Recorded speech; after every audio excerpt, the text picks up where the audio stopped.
So after a long time coming, we got our surprise. I noticed yesterday on the Steam database, we got 4 different tests from Tail World. And today they decided to drop patch 1.8. So let's quickly run through this. As you can see, there are a ton of crash fixes with, I'm assuming, bug fixes as well, considering that is what they are trying to focus on the most right now. A huge list of actual performance fixes, including siege mission and AI improvements.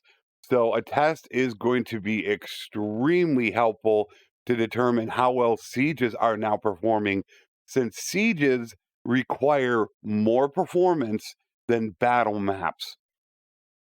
Save and load utilization, they added German now, a whole bunch of art and animation.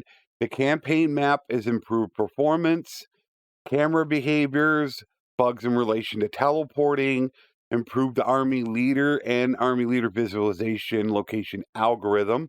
Army members will now converge when moving in narrow places. Party banners will now spawn near the settlement and castle walls once a party enters it. UI changes. They've introduced a new notification to give more weight to events they can automatically trigger.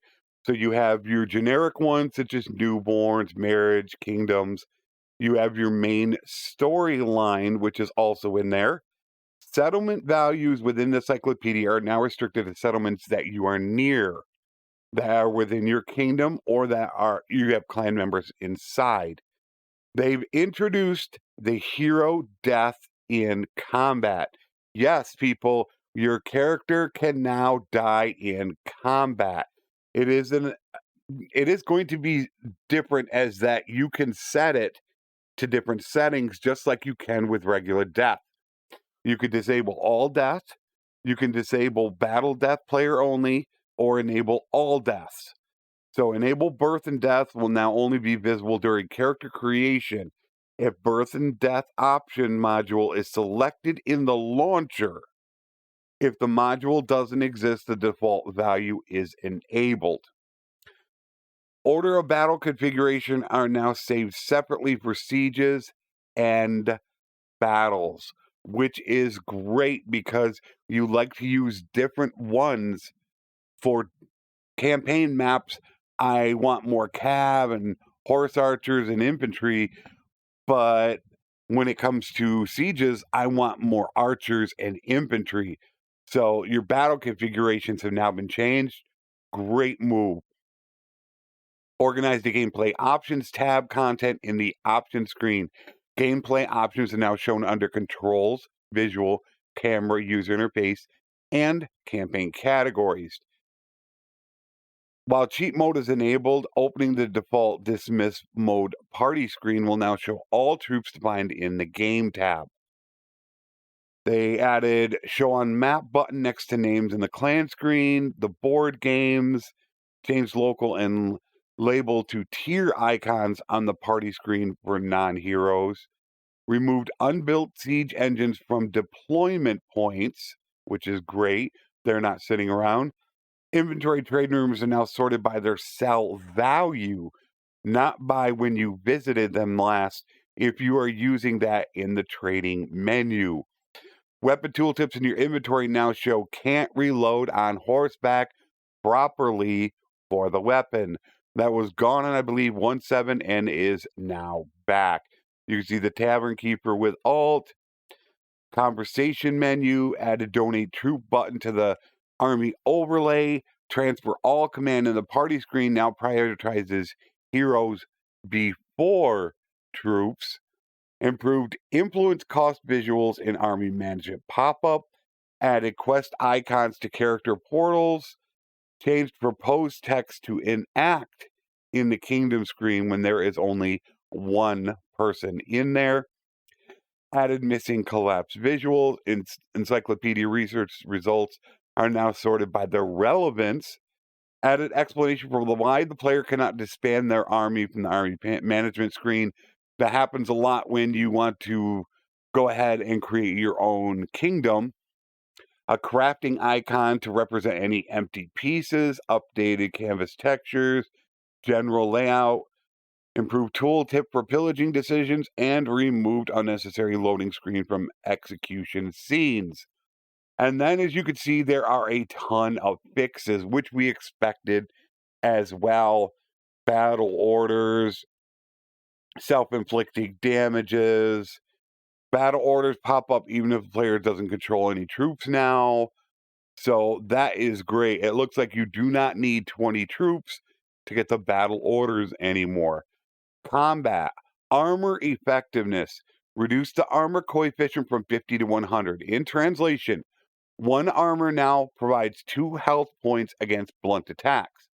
Reduced blunt damage pure damage coefficient from 1 to 0.4.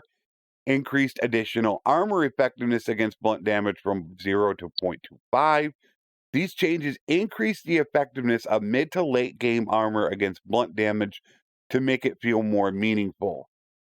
All combat mechanic effective knockdown, dismount are now decided using a standard model.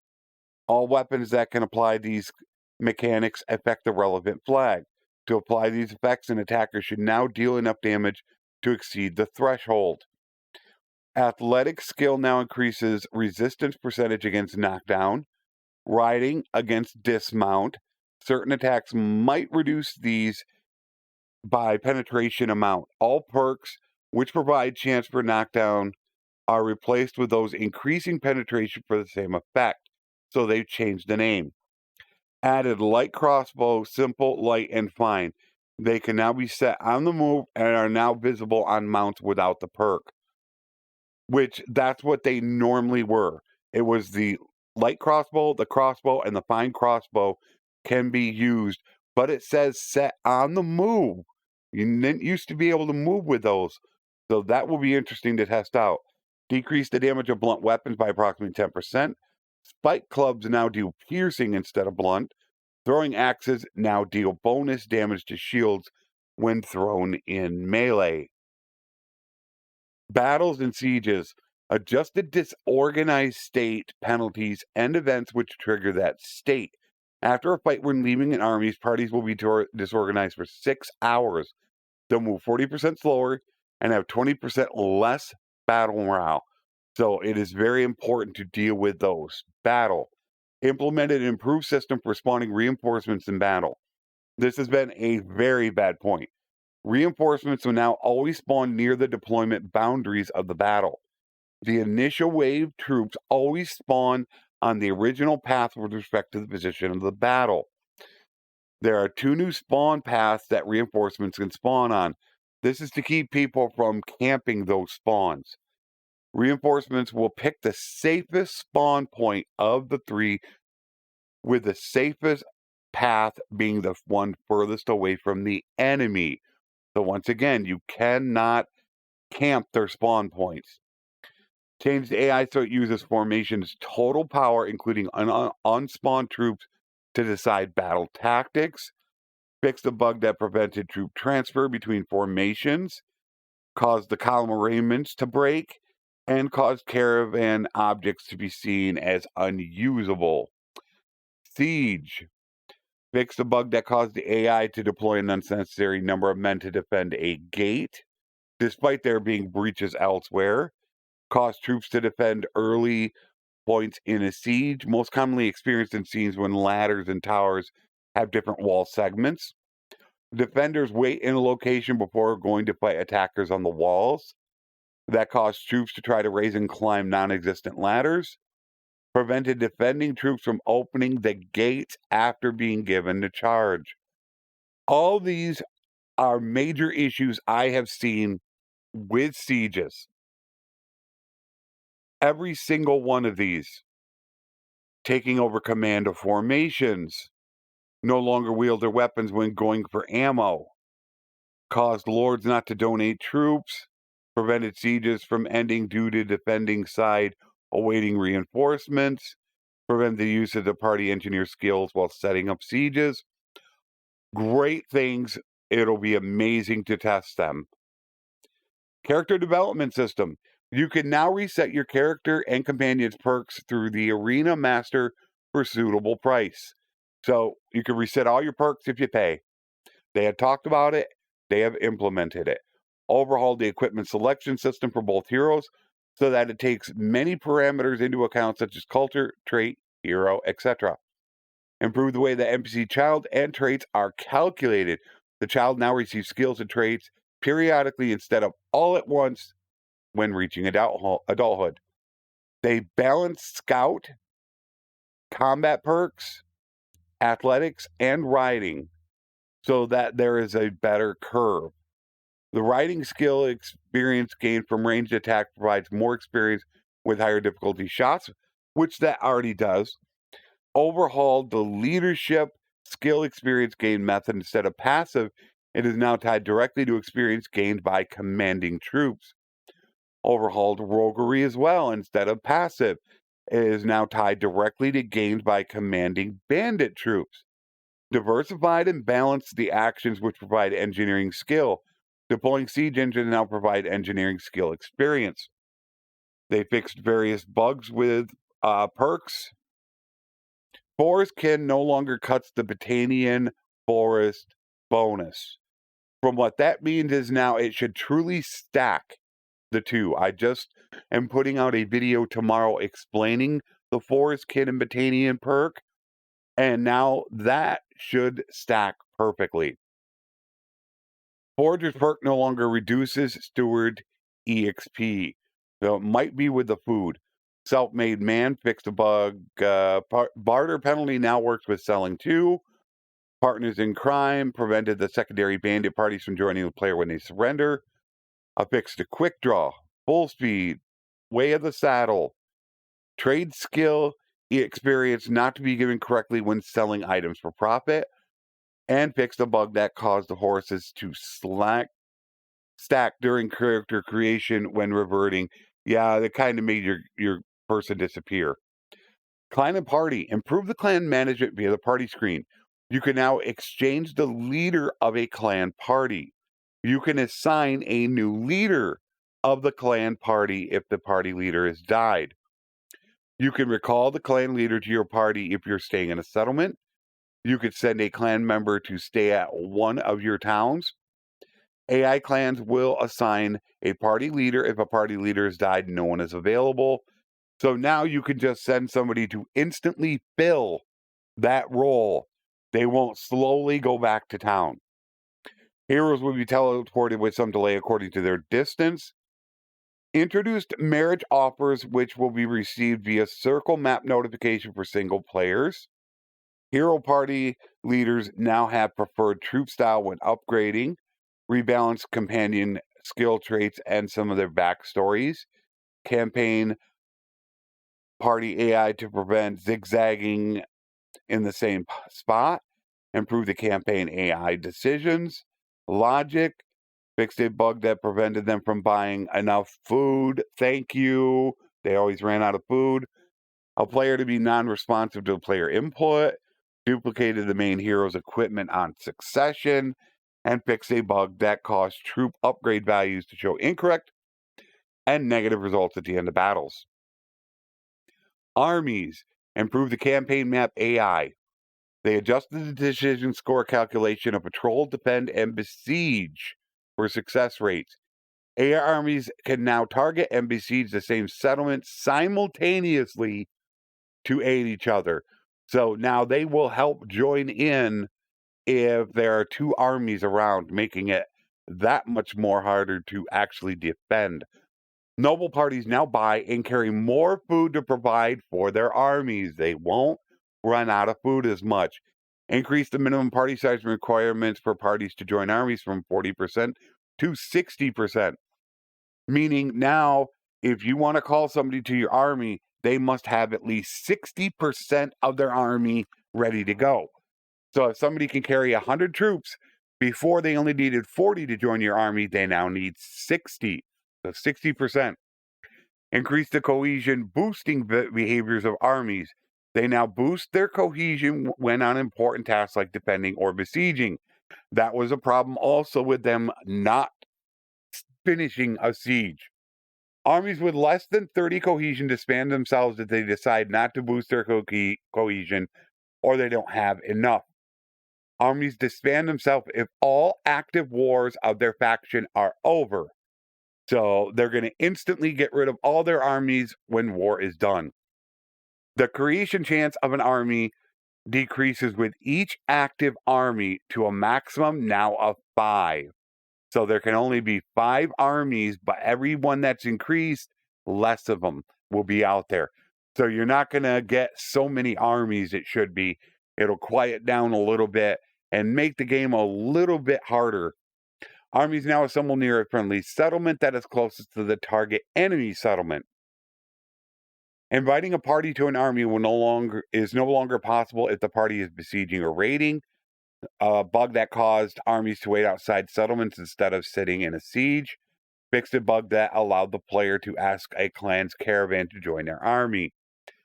Kingdom Indecision introduced mercenary offers, which will be sent to the player by the faction ruler. Mercenary offers can now be accepted without taking action by the ruler. And so you should be able to easily get more mercenaries. Introduce vassals offers, which can be sent to the faction ruler.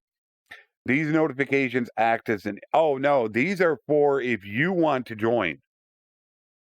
So it'll make it easier for you to become a mercenary or a vassal. Fixed a bug that allowed eliminated clans to participate in decisions. That caused no gold to be received and allowed the player to grant a fief, which is part of an ongoing vote. So if you own a kingdom, you have to vote on it before you can give it away. Economy and trade. Adjusted the supply and demand of various trade goods. Improved the viability and longevity of trade gameplay. Made caravans and workshops more profitable as well as more risky investments.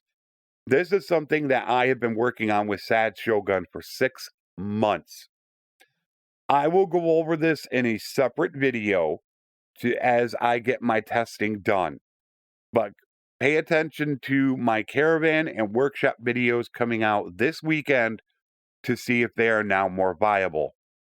Added a camel ranch village type, improved the target settlement selection algorithm for caravan parties, prevented caravans from differentiating between items with different modifiers, a bug that caused caravan parties to join sieges. Crafting. So they did change a few things in crafting.